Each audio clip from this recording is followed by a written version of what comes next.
All right, we're live. Yeah, I'm late. Sorry. Whoops. My bad. I was watching the game. I got carried away. Forgot what time it was. You pulled a Tanner. I pulled a Tanner. What's up, Roy? How's it going? Good. Yeah. Good show tonight. It is going to be a good show tonight.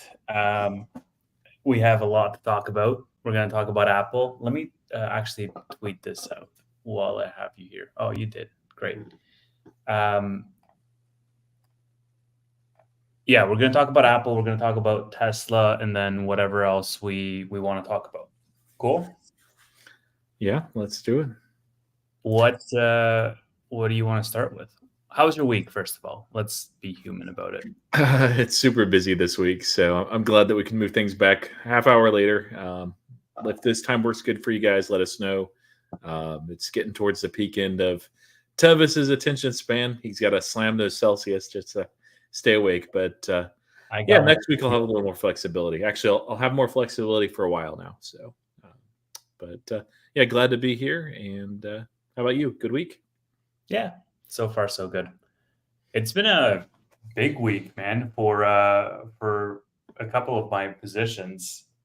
Broadcom is up quite a bit in after hours.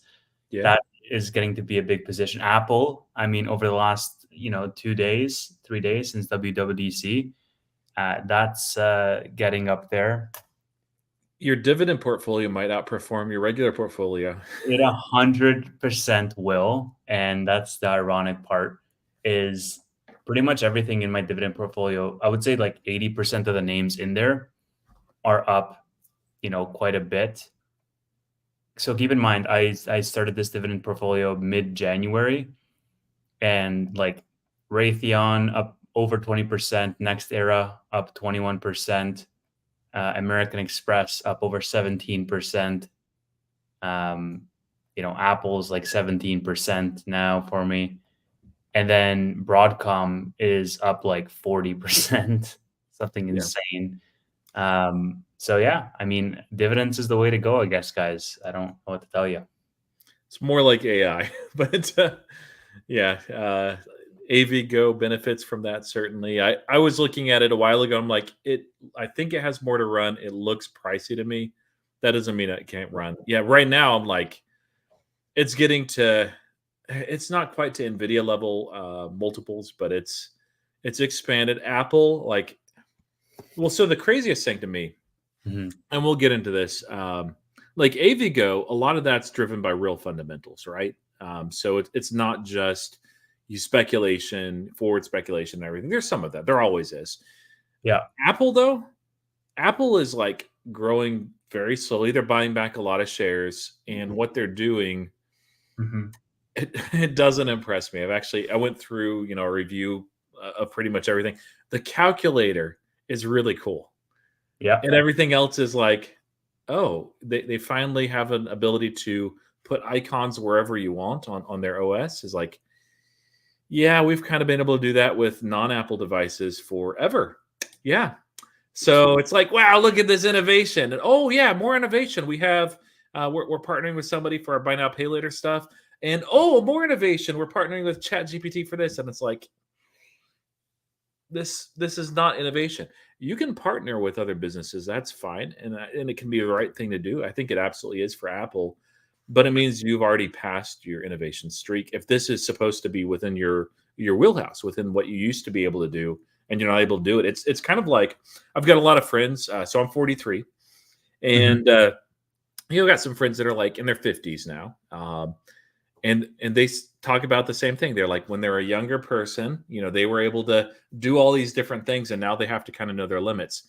I feel like Apple has matured to a point as a company that they realize, okay, we're no longer young, we're no longer spry, we need to actually be careful in what we do, and then just hire out for whatever we don't want to mess with.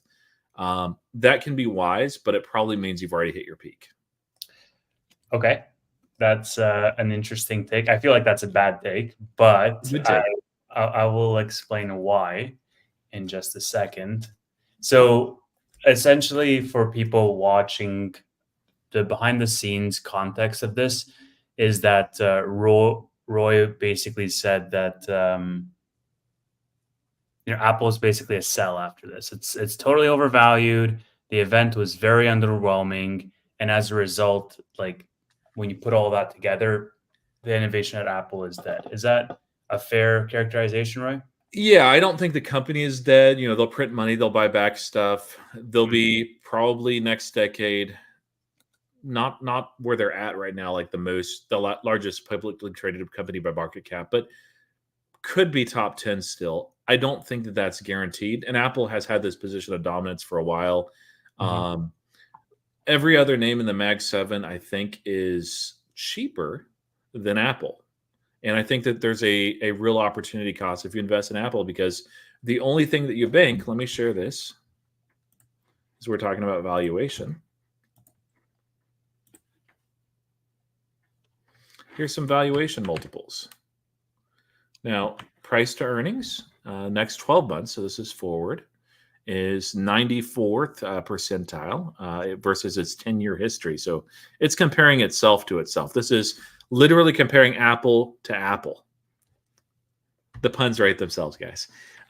Price to earnings, last 12 months, it's 33.9. These are very, very high valuations.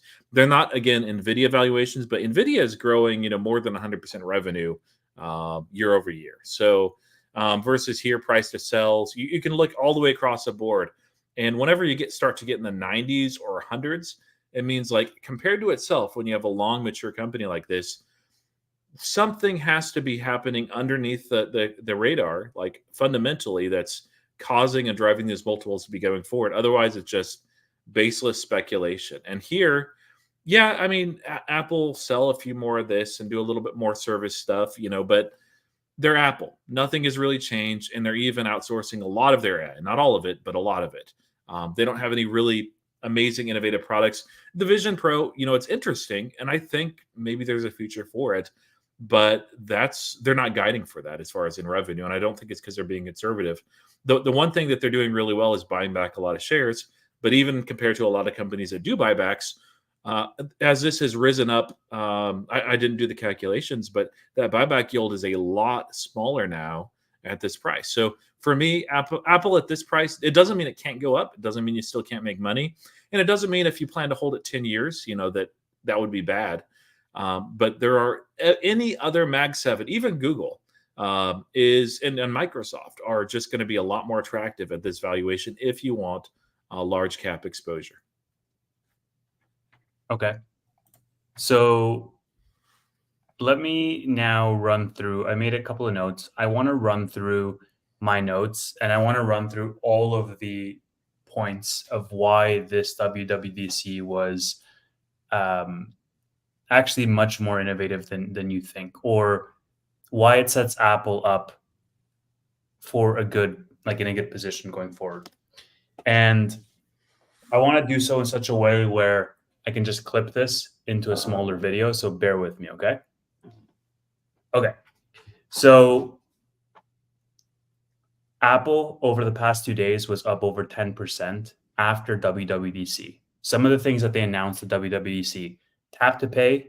They announced the passwords app, hiding apps, personalization and customization, iMessage improvements, all the way down to like italics, bold characterizations, the calculator app, and the notes integration, which is you can draw out your problems. All of that leverages AI, scheduling text messages. And then they had a whole segment on AI. So rebranding AI to Apple Intelligence as opposed to artificial intelligence, proofreading, summarizing text, generating images. And the interesting part here was it has personal context on everything that's stored in your device across your entire phone, which makes Siri, which is now revamped, into a personal assistant that it can go search through your phone to find a certain photo, to find a certain note that you've made years ago, and have personalized that. It has basically a super personalized ecosystem in your personal assistant. The other point that they mentioned with regards to their AI, what makes it unique, is the privacy point. I saw this video from Joseph Carlson, and he was talking about regulation specifically. I don't know if you saw this, Roy, but basically he said that privacy or Apple in their WWDC announcement said that privacy is only possible through the integration of their hardware and their software. Essentially, the idea is to link their privacy, which is a user benefit, to this sort of amalgamated party, which makes it really much more difficult for regulators to argue splitting them up, all the way down to their private cloud compute. They also have this, like, we will talk about the ChatGPT integration, but they also have a Siri upgrade, which is in-house. It's all natively integrated. And Siri now, like I said, has the autonomy to make actions based on your previous context that you have in your phone, right? Siri can make my photos better, right? And think of all the way down to the implications to individual apps like Facetune or Adobe Photoshop or anything like that. If it's integrated through AI, Apple has the ability to kill these apps. ChatGPT integration is there for added context, but they're not leading with that. But I also think that ChatGPT integration is going to be a really big deal here that spurs Apple forward into their next cycle. Basically, there's three main reasons that I want to argue why this event was really important. Number one is that Apple's main moat is their ecosystem. Everything with regards to their AI was deeply built into their ecosystem. It's not just an app, like ChatGPT is an app on my phone, for example. It's not that. It's embedded into the actual native functionality of the phone, into the text messages, into the photo gallery, into everything that you do. And Siri is this like overarching, encompassing thing. Google pays Apple 20 to 25 billion to be the default search engine. How much do you think ChatGPT will pay Apple for the billions of data points that they're going to get? So I shared an article with you, and that article was talking about a revenue share opportunity between OpenAI and Apple. The point being that with all those data points, Apple in their WWDC announcement, they basically left the door open for other LLMs to be the default option for referencing more data down the line. So it doesn't necessarily need to be OpenAI, right? OpenAI just announced 3.4 billion in annual revenue. It's going to be crazy to see what that number looks like now that they have all of these data points. The other thing is that with regards to Apple's ecosystem, I've mentioned this before, right? It's like the Trojan horse into every household that anybody who has an LLM like Grok or Gemini or whoever else will be wanting that attention because it trains the model so much faster because of all the data points that you can leverage. So that's the first point, the ecosystem. The second point is this thing that Tim Cook said, and he continues to say, we're never going to be first. We never strive to be first, but we want to be the best. I have this post here on the different number of apps that Apple killed with regards to their announcement at WWDC. And I think it's really interesting. So let me just share my screen. So let's go through this. Apple killed over 8 apps today at WWDC. 1Password, and this includes LastPass as well, and all of these other password apps. Now that's natively integrated. There's a real benefit to that native integration. You know, AllTrails is now Apple Maps. It's all integrated into the Apple functionality. Grammarly, this is the Apple Intelligence, which is doing all your proofreading, rewriting, everything for you. That's in your Mail app. It's everything is integrated, right? You can record from your phone app.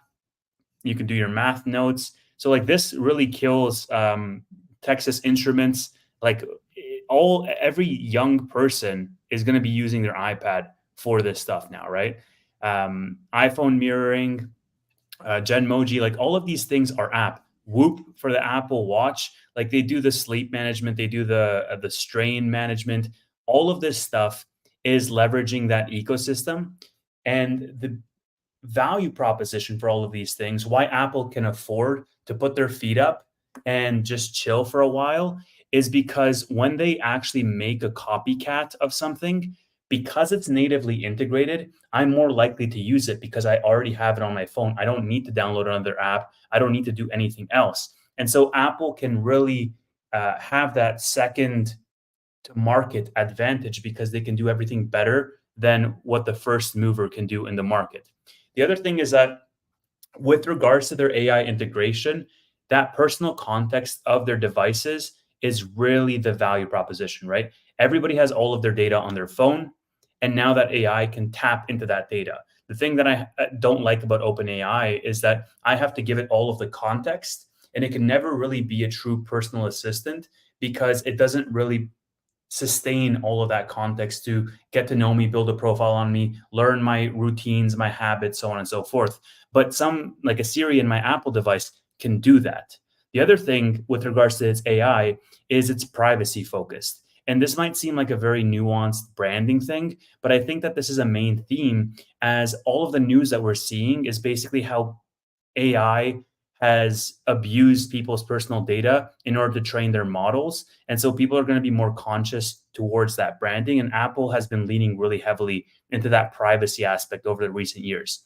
The third reason why this is going to be a really big deal is because it sparks a hardware refresh cycle. And this is what I mentioned last week when we were talking about going into WWDC. I said that if the software is compelling enough for people, it's going to be a lever to get them to buy the iPhone 15 and to get them to refresh their devices.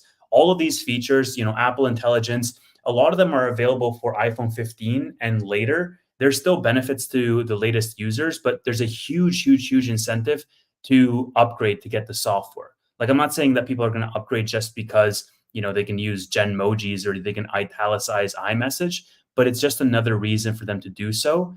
And the other thing is that you're in an ecosystem, right? The ecosystem is a value proposition for Apple. If we're both using Apple devices and then I send you stuff because I have the iPhone 15, you're going to get that FOMO as well for you to get it, as well. And so I think that, like, it was interesting because Marquez mentioned this in one of his videos. He's like, if the Rabbit R1 and the Humane AI pin wasn't already dead, they're absolutely dead now. And really, the thing that I think makes this announcement special, I'm not saying Apple is going to be the number one leader in AI, but what I'm saying is mixing all of that personal context and leveraging all of your existing data on your phone, adding the AI around it as a wrapper, that is a really compelling value proposition because that's something that OpenAI doesn't really have right now. And the reason they don't have it is because they don't have all of these phones in everybody's household. And so I think that that's the reason why Apple was up, high single digits for 2 days in a row. They added like $300+ billion to their market cap over the past couple of days. It's because people really can see the writing on the wall to say, okay, well, the thing that AI was missing, it was missing that personal context, and Apple just provided that for it. That's it. Okay, let me rebut and let me share just 1 second. Let's do this here. Open here. All right, so this will be a little bit maybe harder to see, but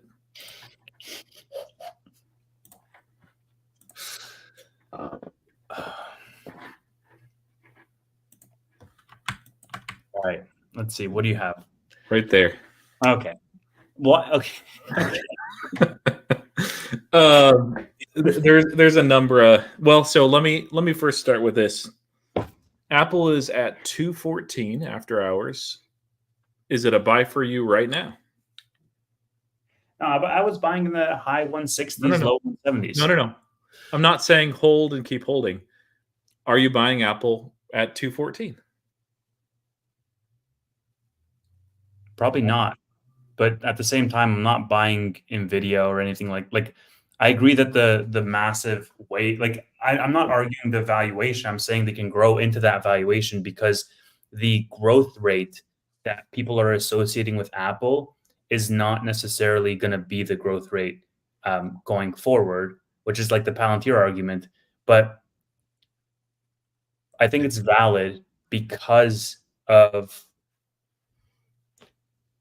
the future prospects that this AI move has for Apple. A lot of the reception that I was seeing online, they were saying, this WWDC was like the best they've seen over the last several years. And I don't disagree at all. I can agree with that, but you know why? Because the other ones were utter garbage. Like there was even less innovation. So you're comparing apples to apples. It's like, hey, a fresh, nice apple, maybe it's not the freshest or nicest, but to like stuff that's rotten away. So it's like, hey, it's the best out of these. It just, has a few bite marks and there's a worm or two. So yeah, I mean, it's not terrible what they're doing here. My main issue with Apple is, the valuation right now. Like if somebody was buying at 214, I'm like, I mean, unless they're just like, hey, I'm just a buy and hold person, and I mean that's fine. It's very legit. Or maybe they're a trader and they're like, hey, just because of momentum and where it's breaking out, it's that those are legit. But is it worth the price that people are paying for it right now? Absolutely not. 160s, yes. I even been when you were buying the 160s, I'm like, yeah, it's not a sexy play. Apple isn't, but it makes sense and it's going to be around, and just. But it's not a big innovation here. Now, the other thing you mentioned is Sure. that they can do it second, but they can do it better than anybody else. You're maybe a time traveler, because that was true 10 years ago and earlier. That's not been true for a long, long time. There's been a lot of things that Apple has copycatted, and that's what most of what they rolled out. Not everything, but most everything that they rolled out was just a copycat of either an existing app or what the Androids have done for a while. Now, the problem is a lot of times they'll launch these and they look very good, and then they maybe just don't work quite as right, and they don't, for whatever reason, have that same culture that they had a decade ago, where they would keep improving it until it's past that point of perfection. Maybe that changes with some of this, but it's like Siri. Siri, when Siri launched, it's pretty impressive and neat, and then they're just like, hey, let's not do anything with it at all for like a decade plus. Apple Maps is another prime example, although I don't know if that one was a copy of MapQuest, or I don't remember. It's been a while. But Apple Maps used to be pretty okay, and they've done nothing with it.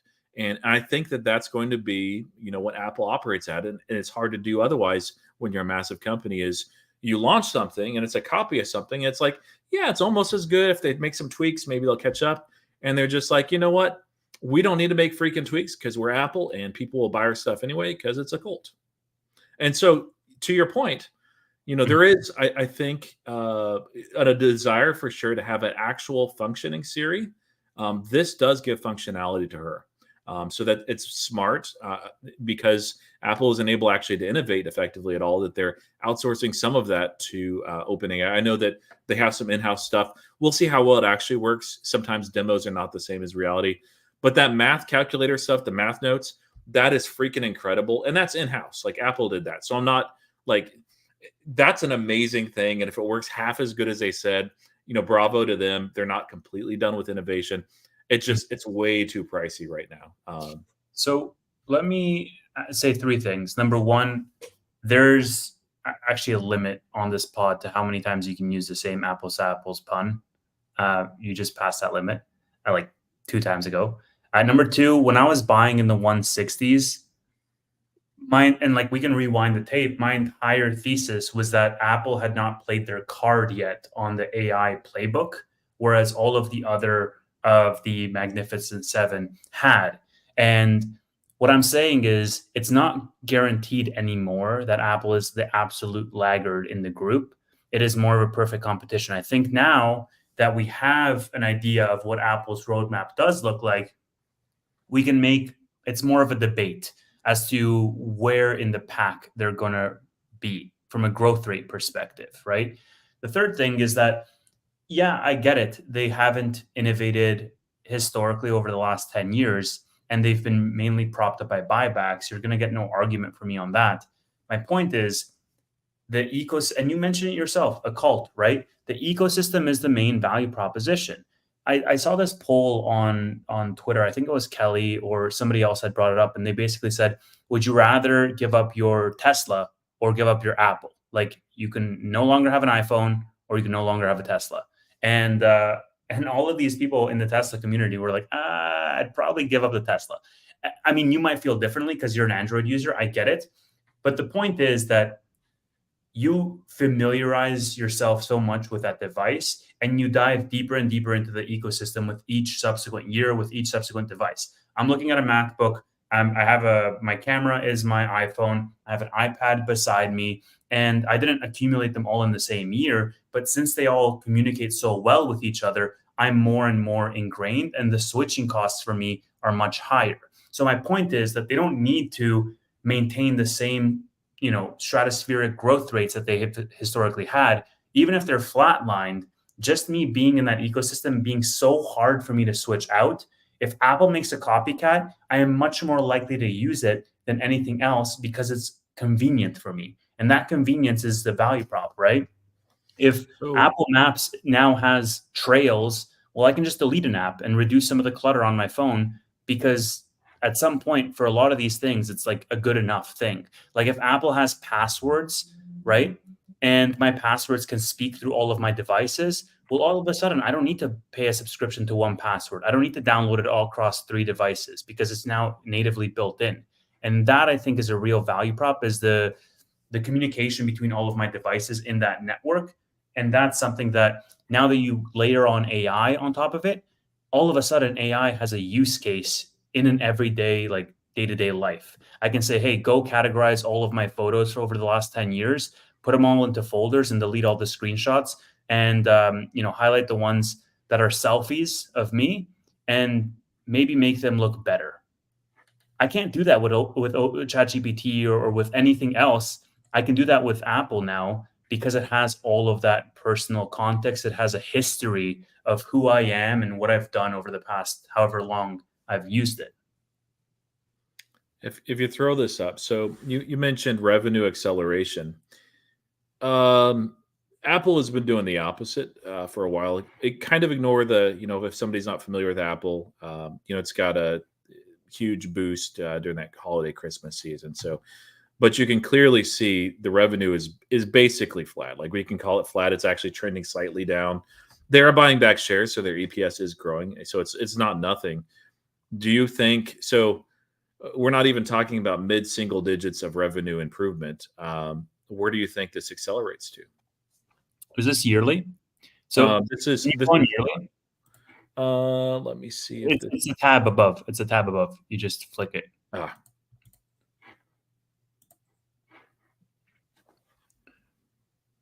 So I do think, I mean, there's a couple of assumptions here, right? Um, Number one is that there's going to be a higher percentage of revenue growth just off of the AI boom in general, especially because this is their first foray into that space, right? Like next year, they're going to be more deeply ingrained. Number two is really you're going to see a big boost if, and it's a big if, I get it. If it does spark a refresh cycle, that's when you're going to see a big boost. Generally speaking, you have like every 3 to 4 years, you have this refresh cycle. So I think you can see it on the chart here. In 2015, you had like a really big pop, and then in 2018, you had a pop, and then 2021, you had a pop. And generally, like every 4 years or so, you have more people just refreshing their devices. That refresh cycle, if the software becomes compelling enough this year, next year, the year after that, if AI is so powerful, it's going to reduce the refresh cycle from 4 years to maybe 3 years or 2 years because the hardware will have to be catching up, or they can brand it as such. But I guess that's one of the big value propositions. The other one is really if something does happen between the partnership with LLMs, like third party LLMs, and the Apple devices, right? Because you have a similar model to what they did with Google, right? That's 20 billion, 25 billion, something like that for the search engine every single year. If something like that happens, even if it is, 5 billion to start with or something like that and ramping up, I'm not saying this year, I'm not saying next year, but eventually this is a trial run. Think of it as, with OpenAI and such. There's value there, right? I don't know about that. It seems like it's more of a like you the article that you reference. It's a revenue sharing opportunity that they're not necessarily paying each other. That they're partnered with each other. Mhm. There's a lot of what ifs built in this equation, and that just if it was trading, at a much lower valuation, it'd be like, yeah, it makes sense to bet on some of that. The problem is all those what ifs. It seems like have been priced in, and so you to steal your argument against Palantir from a while ago, Sure. you've paid forward for growth substantially, and you can see clearly from revenue, like they're not growing revenue. Now, if you look at actual net income, well, even net income is down a little bit. I don't know if I have EPS shares here. EPS is actually up slightly just because of the buybacks, and that's legit. I'm not hating on Apple or anything. Um, I don't see a meaningful acceleration in revenue yet. Now, what could get it there? If the Siri improved assistant, the AI, and I love that they use Apple intelligence. That is really good. Uh, if that is a substantial leap forward, people like it. They find it very usable and functional, and there's a good chance that it is. This is going to be a lot more significant of a battery drain.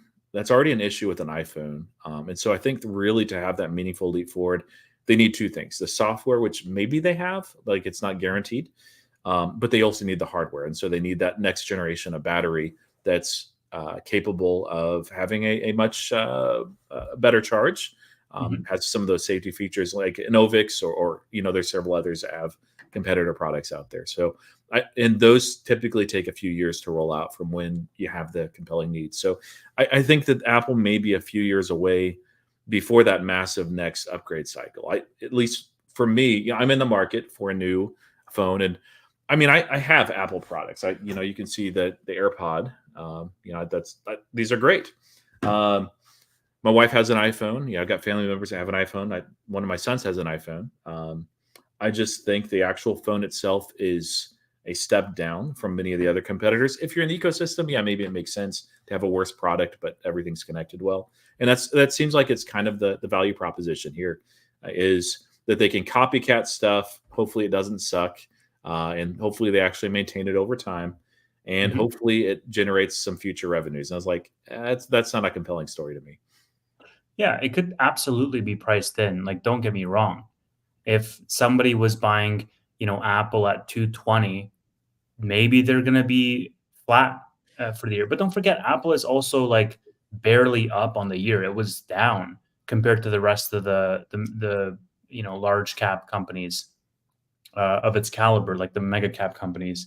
So it's now finally getting to parity. It's still catching up to the rest in terms of the actual gains. And look, I think everything in the AI space, everything that has like an AI moniker attached to it is going to be overvalued in the short term because of the hype cycle. Right? It's like, who is buying Nvidia at 125 bucks? Well, it was up today, so people are buying it. It was up like 4% or something. So my point is like these companies still keep going up, um, because the potential, I think, is fairly unknown. So it's a Yeah, matter of execution. Can they capture that potential or not? and I get that with Nvidia, with Meta, with Microsoft. I mean, because you can see the actual revenue accelerating, you can see the profit accelerating, you can see the products being embraced more and more. Apple, we don't have that yet, so you're paying forward for a big question mark, and a company as massive as Apple, like even if they have acceleration, what they're looking at mid single digits of revenue acceleration, like that's not worth a 30 PE multiple, not in any universe. I'd much rather. I hate Meta, but no shade on them. Like they're doing great things. They're growing revenue well. They're hitting all the right notes. Google, I'm not the biggest fan of Google as far as a stock company. Yeah, um, but they're doing a lot of things right there too, compared to, like, you can actually see that kind of being baked into the equation. So yeah, it's Mhm. more of a valuation thing for me. But I do agree with you. This was the best one of these that they've done in years. A lot of the other ones, there was this joke that people, are like, "Hey, I fell asleep." How I think there was like a betting thing on like how soon would you fall asleep into this event going into it. I saw that. And it was like, yeah, I mean that's what they're known for. So kudos to them on improving the event. I think there's a lot more work for them to do, and I think a lot of what they did was copy what other people have done and then partner with people because they can't anymore. So warning signs to me. We'll Yeah, see. I Time will found tell. it interesting how quickly they moved away from the Vision Pro. They're like, "Hey, this is 2.0. Okay, moving on now." Oh yeah. So yeah, like I'm not saying it's like revolutionary. I think the Chat GPT integration was by far the biggest news there. I'm really interested to see where that goes. Of course, the new iOS version isn't going to kick in until I think the fall. So we'll see. But I honestly think that as more of these LLMs like as Gen AI is a bigger in the space over the next 2 years, and as more LLMs get more trained up, the opportunity to get on Apple devices is going to be really compelling, especially if like you have the Siri intelligence or whatever built in. And then if I want to quote unquote Google something, I guess, if I say, hey, how big, like what's the distance between here and the moon? And the Siri one can't answer it for me. And then it says, hey, do you want to ask ChatGPT? I can imagine there being a drop down. And it's like, do you want to ask ChatGPT, Gemini, Grok, whatever? And those companies pay to play to be in that Apple ecosystem, similar to the search engine game. That search engine revenue was completely on the back of their ecosystem, and it was completely like unforeseen revenue. Like nobody really expected them to have that as a revenue source, especially to that amount, like 20 billion. It's insane, right? And so I can totally see something like that happening because AI is big enough to justify it, and because Apple's ecosystem is big enough to justify it. Yeah, we'll see. Respectfully disagreed, but you're killing it with your dividend portfolio. So congratulations. I mean, yeah, it's so weird. I don't know. Shall we move on to our next topic? Yeah. What was our next topic? Tesla. Right. So Tesla's vote is tomorrow. And from what I've seen, actually, let's segue with this. Did you see Elon losing his shit over the ChatGPT thing? Yeah. He kind of backed off of it a little bit, but he hates, I don't know if he hates Sam Altman, maybe. He does not like OpenAI. Part of the backstory in that is he at least funded OpenAI significantly, and it was supposed to be what its name sounds like, that it was an open source AI project. And they have done the opposite, and they've gone, instead of being a nonprofit organization, they are fully for profit. And so they're the antithesis of everything that Elon Musk had initially set them up to be. And so, I think that's fair enough, that it's kind of like you build something, or you start it off anyway, and then it just turns out the opposite of what you expect. There's got to be an air of disappointment, frustration, and being upset over that. I get that. But yeah, he backed off a little bit towards the end. What did you think about his reaction? I thought it was overblown, especially because, Tim Cook laid it out for, like, he made it so early on in the announcement that it sounded like a very knee-jerk reaction. And after the fact, Tim Cook, in his interview with Marques Brownlee, or in other, like, I think the later, like the keynote part of the WWDC, they really explained the tech behind how that integration worked. And it wasn't on it wasn't like natively built in, that you, like, it was like basically like a search query that you had to opt into. And so he was essentially, like, I think he got community noted a couple of times on the stuff that he was saying as well. Classic. And so it just seemed like a very emotional outburst. I also saw a couple of posts after the fact that it was more calculated. I mean, look, Elon stands will pretty much say anything to bail him out. I get it. But the rationale there that it was more calculated is that, like, he runs a competitive AI business, right? Like, Grok is a competitor to Apple, right? Apple is now coming into the game for AI. They're promoting OpenAI. I also found it interesting, Roy, that he dropped the lawsuit that he had against Sam Altman and OpenAI. He dropped it like 2 days before the shareholder vote. Mm-hmm. I was surprised to see that, although people were saying that, that lawsuit was more like publicity and raising awareness than anything else. But what did you make of that?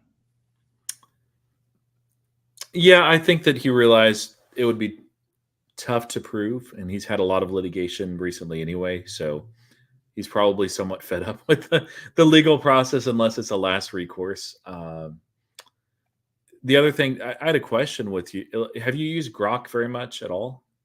No. It's trash. Like, it really, it's what Alex Karp describes. He's a little bit biased against LLMs, doesn't hate LLMs, just, it's not the end all be all of AI.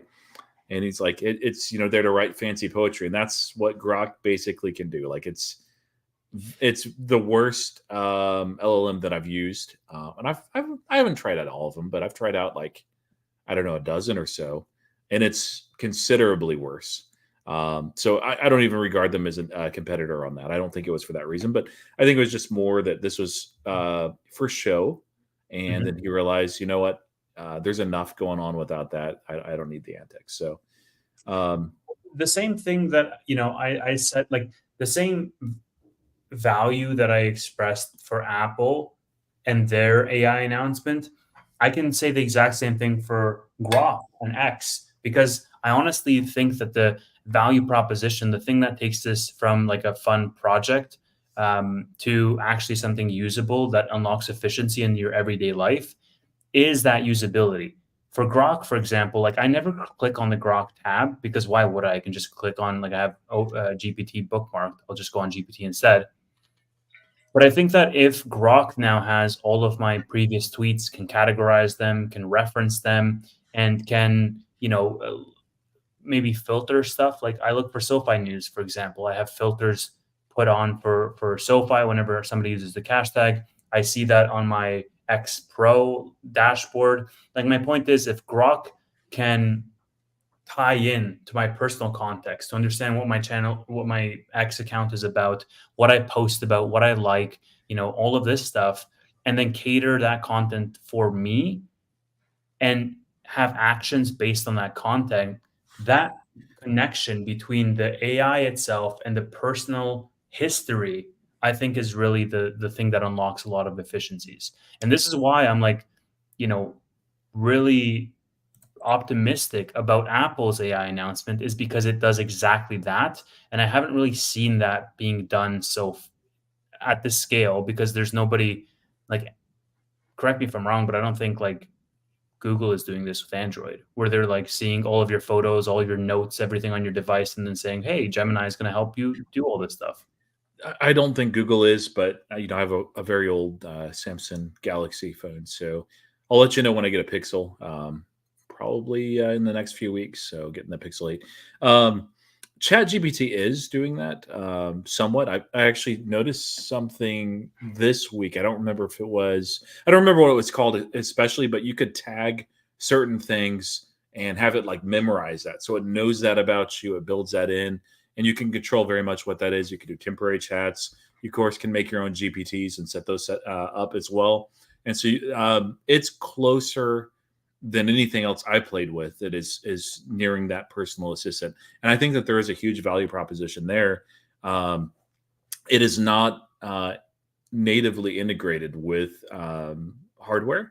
so there's some work there. But for Android, I don't think that's going to be a problem. And it's I mean, I've played around with the text function or the speech function enough that it's like it's close. I don't know that Siri is going to be that good, and I worry that Apple trying to do this on their own and marry that integration, they're just not the company they were 10 years ago. So I don't know. But no, ChatGPT is absolutely doing that and leading that, I think. So Yeah, we'll but have to like, see where that so I goes. think the most exciting thing for GPT, for me, and I had GPT-4 for a little while just to test it out. It was really when they started releasing that app store, and they were linking GPT with Zapier and with all of these other tools. And I could just imagine a world where I can just, go to GPT and I can say, give me the top SoFi tweets over the past week and categorize them in a table, reference links included. And Yeah. if something, like if this then that, but with GPT, the thing is that the hardware integration, I think, is really important, Roy, because I You're don't want right. to be training this thing to be like, hey, my name is Tevis. This is what I like. This is what I don't like. This is what I do. These are my habits. I just want it to pick that up and work. And with my Apple device, I can just download a software update, and then all of a sudden it has like a decade worth of history on me, and it can see my calendar. It can see, read my emails. It can basically do everything. And immediately it's like that movie Her, where I'm like, hey, clean up my inbox, and it just like does all the things. As opposed to GPT, it's like I feel like I have to give it all of the context for it to then just remember the context. And I just feel like the average person wouldn't go through those lengths to do that. Yeah, you're building the context, but yeah, fair enough. It's not just instant. You click a button yet. I think that eventually they will have partnerships for that, but they're not there yet. Even with Apple, they're not there. So, um, but yeah, as far as Tesla, I wanted to mention. So tomorrow, of course, is the vote. Do you know what time that's announced? The shareholder meeting results. I am not sure what time the vote is tomorrow. Regardless, you'll see a big move, probably a big move either way. What do you think? Yay or nay that Elon Musk gets to have this shareholder package? So it's going to be at 3:30 p.m. Central Time. I'm assuming that's after market close, 4:30 Eastern. Yep, that is.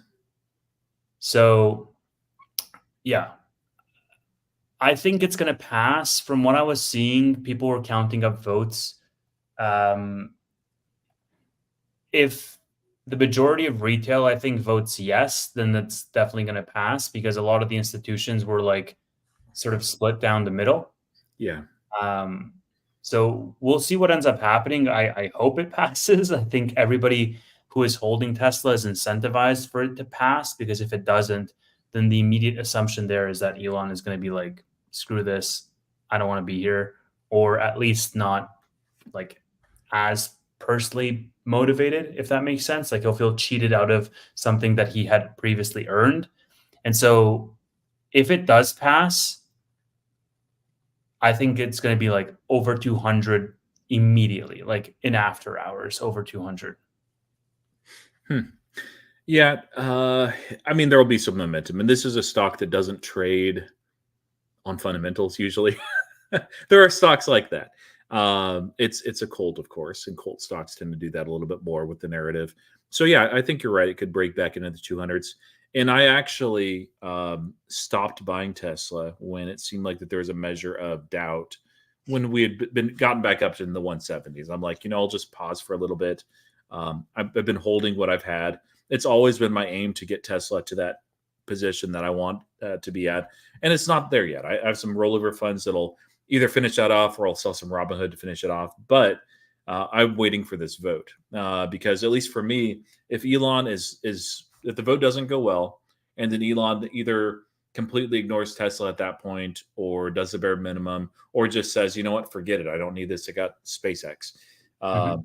I don't want to be a Tesla shareholder in that scenario. I don't. I like the company still. I like the car, but it is a car company at that point.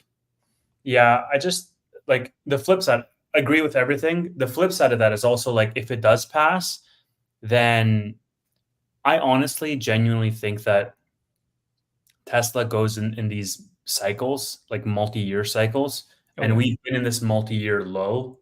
And that vote passing, I think, can really be the catalyst for Tesla starting like a multi-year rally. And that sounds stupid when I say it out loud, but really, if you think about it, it has so many tailwinds towards the back half of the year, starting with that robotaxi announcement in August. And if the vote passes in June, the stock is going to have a positive momentum just from a short term, like stock price perspective, breaking over the 200 range again. And management is going to have this like renewed optimism. Robotaxi announcement in August, and we go from there. And so I really think that Tesla like stands to benefit. I do think the vote is going to pass, but we'll see. Yeah, hopefully. And I would prefer to be buying and finishing off my shares at 220 with Elon Musk intact than, where it was in the 160s before this. I just, sometimes I know it sounds weird, especially since I'm fairly optimistic that it will pass. But sometimes the best thing to do is just wait for more information, even if you're paying a higher price, because it avoids those costly mistakes. Like if I bought in at 175, and let's say the vote is no, and then Elon Musk comes out next day and says, well, I'm leaving at the end of the year. I don't know that Tesla holds 100 at that point. I don't know. It's overvalued if it's just a car company, and that's what it would be to me. And I say that as somebody that I love the product. I love it. My wife and I actually had a discussion. So I don't think I mentioned it on here, but my son got in a wreck. I think I posted it on X. And thankfully, the insurance company did rule that it was the other person's fault completely. Somebody ran a red light. In Houston, they do that like 4 cars deep. It's crazy. And so we had that discussion of like, well, what if they total the car? What do we do? And my wife, even though she's only drove the Tesla by herself like 6 or 7 times, she's like, hey, let's buy another Tesla. This is a great car.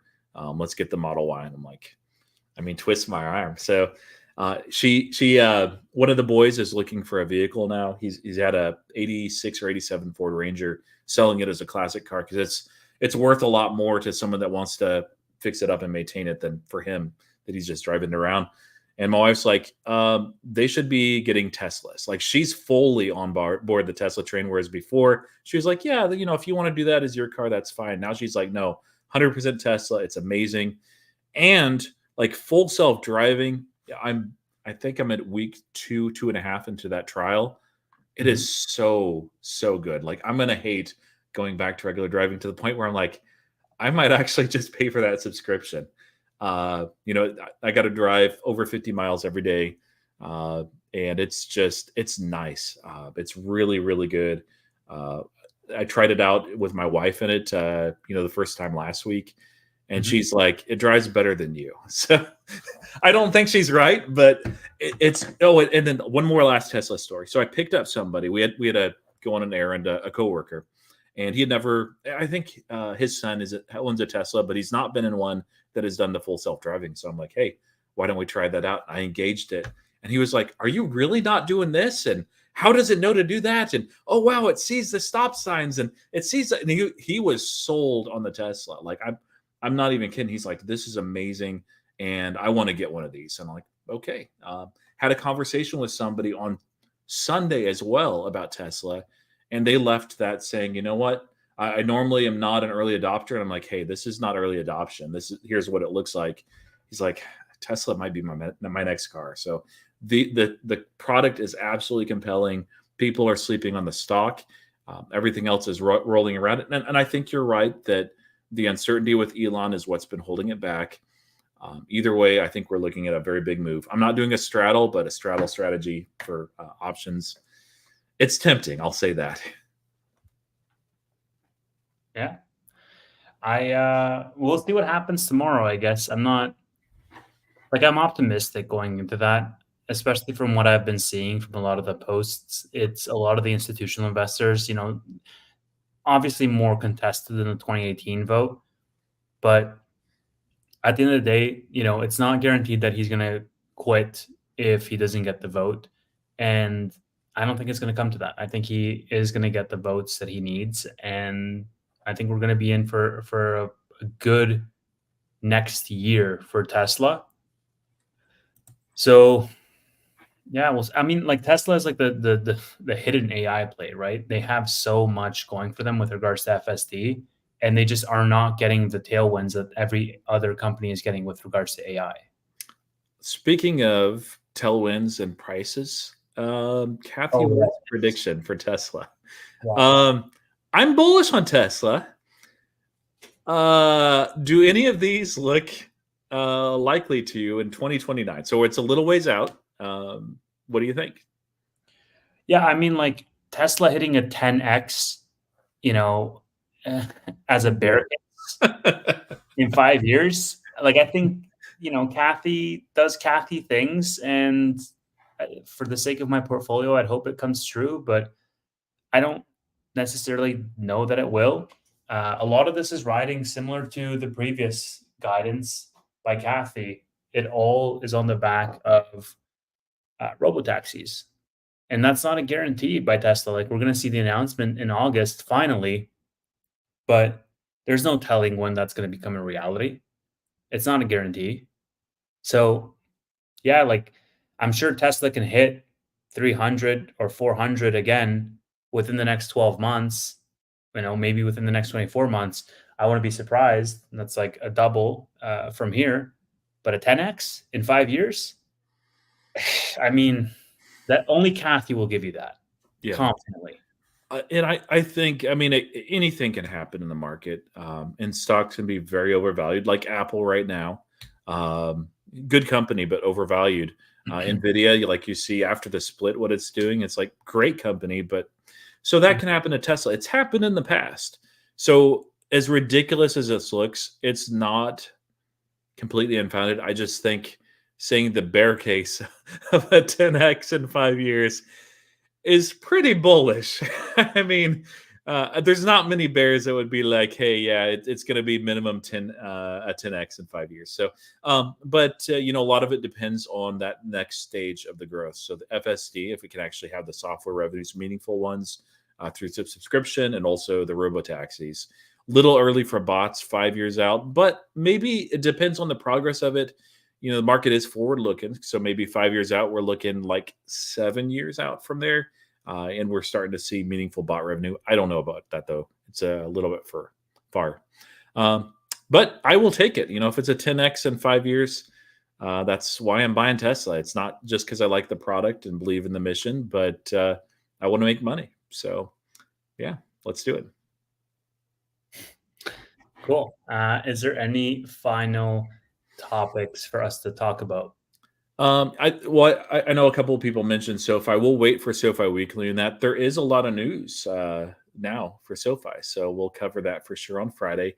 A little piece that happened in the Apple presentation. So PayPal had been doing quite well and been on quite a roll, and then Apple announced that they are partnering with a firm for their buy now pay later. Now it struck me as a little bit odd because Apple already had a buy now pay later product, and people use it occasionally, not much. Affirm, you know, good company. Max Levchin, very bright. Obviously, one of the PayPal mafia, and Affirm. That's basically all they do is buy now, pay later. PayPal stock began to slide at that point by quite a bit, and Apple was shooting up, and Affirm like went bonkers. And then Affirm released a statement that basically said that they don't expect any meaningful revenue through not until but through 2025 from this. And I'm like, okay, the market's forward looking, but come on. Like Affirm went up just a ridiculous amount. PayPal is going down. It's a very small niche product. I was like, the market is just efficient market hypothesis. No. Sometimes things just pump on a narrative, and that's what happened. So. Yeah. And I guess the only last thing is I'm very confident at this point. There's been a lot of Robinhood news like every single week. And you need to buy some Robinhood just so you're part of that gravy train. But that competition that we had between the four of us, yeah, Robinhood is absolutely walking away with this. I don't think anybody is catching up. Who ended up including my beloved PayPal. Was it Steven? I bought Robinhood for Steven, yes. I don't know that SoFi catches it at this point. I don't know that PayPal catches it at this point. And Unity is just, it's going to take a while to even sort that out. So yeah. Yeah. It is not good for that stock. I'm like so turned off by it because of its, I mean, I don't know. I've heard the last quarter's call a couple of times, and I'm just like, it's going to take them a while to get out of this hole and to turn it around. I'm sure they can. They have like a pretty big like ecosystem benefit, but it's just the last CEO just ran it into the ground, man. Yeah. So let me ask you this. Maybe this is a good one to end on, without going into like the details of Unity or specifically in Unity. But this is a good example. You were and still are somewhat. You're invested in Unity, and I at the end of the year was like, hey, Unity is like my number 2 stock that I want to invest in because you know it's basically a duopoly. I think that thesis has maybe changed somewhat. Maybe they're a triopoly now. I don't know.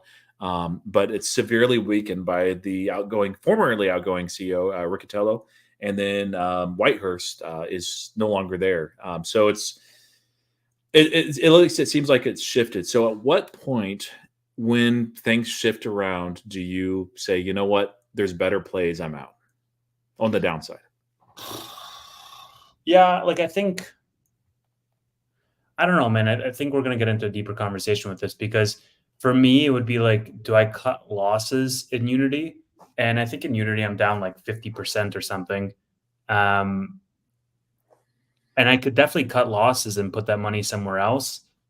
But at the same time, it's not like I have, I don't know, like a $50,000 position in Unity that if I cut losses and put somewhere else, like I'll definitely earn that money back. So I'm just sort of letting it do its own thing. And if and when it comes back, then it comes back. Um, I think the first quarter that I actually see like a positive turn in terms of the actual fundamentals of the company, I'll start like dollar cost averaging down again. Yeah, for But at sure. the same time, like I think, cheap can always get cheaper. I just don't know whether I should just book that loss and put it into something else. But like, what would I put it in, right? You could I buy could more put it in SoFi. SoFi, sure. Yeah, I could, but like, Robinhood. yeah, I don't know, man. I think Not at this price. Don't do it. so. Here's the thing, right? Like in the short term, you can have these stocks that are completely detached from the fundamentals, and that's what we're seeing Mhm. with SoFi. Like on paper, SoFi should not be $7, and Oh, yeah. so it's very easy to say, "Oh, put it in SoFi because SoFi is going to be higher." But the historically over the past couple of years, we've not seen that to be the case. And then over the long term, really, whatever happens in the short term doesn't matter all that much. And so for me, I'm like, well, I could sell Unity now and put it into SoFi, let's say. I think that's like a good decision on paper. But a year from now, Unity could have solved their thing and could provide great value because they're like completely priced as if they're going to go bankrupt. So I don't know. Like I've been burned before by selling stuff too early. Mhm. I've also been burned by like sticking to things too long, So I'm like sort of stuck in the middle. Yeah, me, obviously when the thesis is clearly broken, I'm out. I think the most recent example was a couple of years ago, ChargePoint. I had a decent investment there, nothing major, but ended up that I think I had an average in the 18s, and stock was going down like everything else in 2022. But Mhm, as the NAX standard became prevalent, and Ford eventually, had taken that on their own. Like before, it was a couple more minor players. When Ford capitulated, I'm like, all right, ChargePoint. I don't think it's like done forever. Maybe still a good investment. I don't know, but I'm like, for me, the thesis was done. It was broken at that point, and so I looked for an exit. I'm like, I'm going to exit this week. I'm getting out. There's no reason to stick around and just hope that the stock goes back up so I can sell at a break even. yeah, And tax loss harvesting is a real thing too. So that's another factor. Is even if something is not broken in the thesis, but I'm like, hey, more likely than not, this is not going to go anywhere for a little bit, and I can use that to offset some of the gains, so I pay a lot less taxes. I'll do that if it's a name that I'm not as confident in, and I'm not wanting to necessarily hold for 10 years or something. mhm. Then I'll absolutely do that. But yeah, it's just because something is down doesn't mean the thesis is broken. So SoFi, I think everything's intact there. It's just it's taken a little longer than I expected. PayPal, I'm up on, but not by much. Opportunity cost so far, but no, I think it'll do well. Sometimes these just take patience. So hopefully Unity is one of those for you.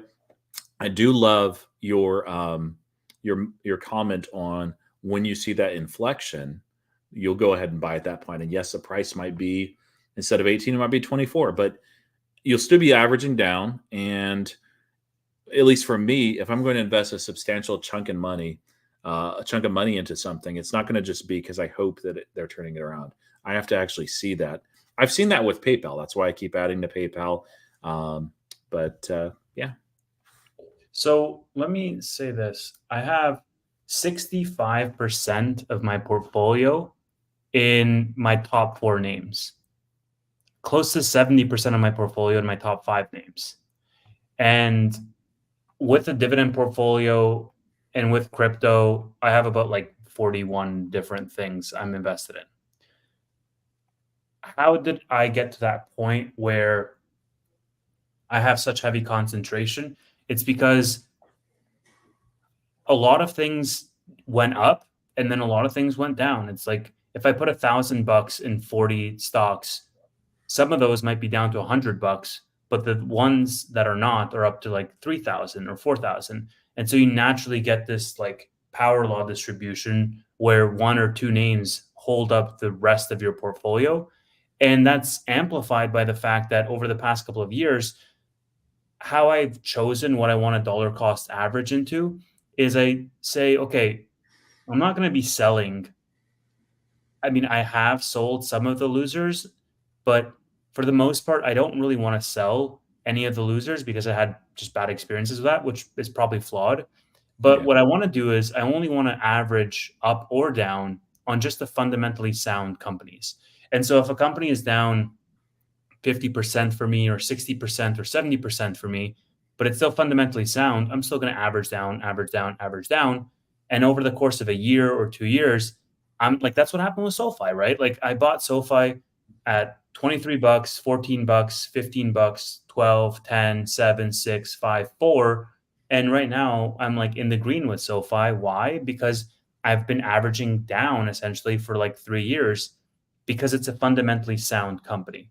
And so I think for Unity, like despite it being down so much, I just don't want to I don't want to put more money into it until I realize that, okay, they're turning it around. And if Yeah. they don't turn it around, then the last, you know, half of the money that's still there of that position is going to go to zero. And I'm going to be, okay, you took a risk and that went bankrupt and that went to zero. And that's fine because you're just adding to other positions. Yeah, no, makes total sense. I do think you need to get better at when you've lost conviction completely, just cut it and move on. Mhm. But it's hard, to do. A lot easier when it's broken even. Somebody mentioned Tesla after hours, so I'm just like, oh my goodness, yeah. Wait, what? Robinhood overnight market. Yeah, so Tesla is 185, so up 5% overnight. And yeah, 186 now. So Does yeah, somebody, it's pumping. does somebody know something about the vote? That's what Joe there said, and I mean, or extremely low float. It's probably both, honestly.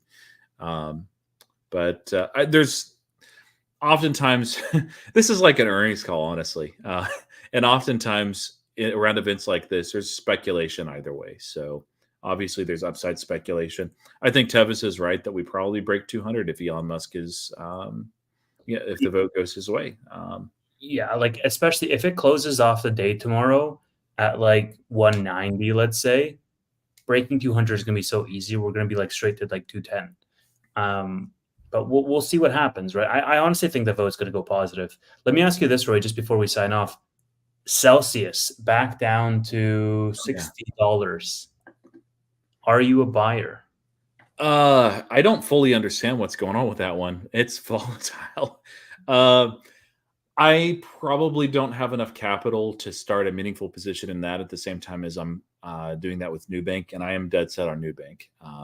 Hmm. It's pretty attractive where it's at. I would I would buy some for sure if it falls into the 50s. I don't know that it does, like low 50s, like 53, 54, 55. Probably would have bottomed at that point. Probably won't go that low. But no, I don't see. I know that there's like been some weird like health news and everything, but I'm still seeing people slam it, including yourself. Um, I don't see regulation coming out against it, hard against it. I know that there's something that was adjusted with Pepsi, but yeah, I'm very interested. I've actually re-added it back to my I'm watching list. I've actually taken Snowflake off. So Yeah, I think it was like also something to do with the growth as well, the growth cooling. But yeah, that's one where I'm content to like let it play out and have more time. And I don't like it's a very simple thesis, but yeah, if I still am seeing it everywhere and fly off the shelves, then great. Me, I'll just keep drinking my dollar energy drinks from Aldi's. Are cool. you buying more? Uh, I have to figure out where I'm going to find the money to buy more. Ooh, you can sell Unity. And honestly, like there's a point Yeah. where this is actually a pretty good lesson where you have finite money And even if you're like, hey, Unity might work out and it might not, there's a point where other plays that you have a lot more conviction in become very compelling, and you're like, hey, I don't have enough in this play. So maybe not right now at Celsius, but if Celsius, nothing changes and it falls to like 40, you should probably freaking sell Unity and other things that you don't have conviction in and buy Celsius. If your conviction is way up here with Celsius, way down here with Unity, it makes sense to cut those losses. I've done that, a number of times with other plays where I'm like, I don't have conviction in this. I'm moving it to what I do. And I think I can't think of a single time when I've regretted that. The stock price action has not always immediately paid off, but I sleep better at night. I know what I'm holding. Yeah. Please go to 40. Definitely food for thought. Especially if Celsius keeps going down. We'll see what ends up happening. I think there's a couple of positions that I want to roll out of eventually. CleanSpark and Coinbase, they're like short-term positions. I want to roll out of both of those. I think Pinterest, I'm going to be starting to book some profits on it for sure, because that's just been doing very well for me, and reallocating some of that money. I want to concentrate more on some things. I think aside from the dividend portfolio, which I want to just keep adding to those names, in terms of the other portfolio, I want to go closer to 5 names or less. So we'll see. Just cutting off a lot of these different positions, especially the crypto ones, because again, it's like Bitcoin goes in hard cycles, and I'm not cutting anything yet. But if Bitcoin breaks all-time highs, then I'm probably going to be cutting Coinbase and CleanSpark. Yeah, Matt, you're always welcome. If you're ever available for one of these, just yell at Tevis, probably literally, but figuratively is fine too, and we'll bring you on. So, but yeah, that's a wait and see for me. By the way, I was writing down something real quick. I thought of a really interesting idea for an X post, and relating Coinbase and SoFi. And I know that doesn't sound like it makes any sense at all. I'll save it for Friday probably, and we'll talk about it on SoFi Weekly. But no, there's something in that Chris LaPointe thing, and you and Tanner, you talked a little bit about it too. But join us on Friday, guys. SoFi Weekly. It'll be a good one. We'll actually talk about SoFi this time on SoFi Weekly. Imagine that. Yeah, momentum, man. Quite a thing. It's great as shareholders, man. This has been a good week for you, good couple of weeks for you. So congratulations. Yeah, I mean, tomorrow's going to be a good day if this holds up. Like Tesla is 26% across all of my portfolios. Like that's crypto and dividend included. And then Broadcom is going to open up the day second highest position in the dividend portfolio. Apple's now the highest position in the dividend portfolio. So yeah, I'm not sad about it. I've hit a new all-time high for myself all 3 days this week. So it's a good start. Wow. Tomorrow, Tesla might prop it up even more. So yeah.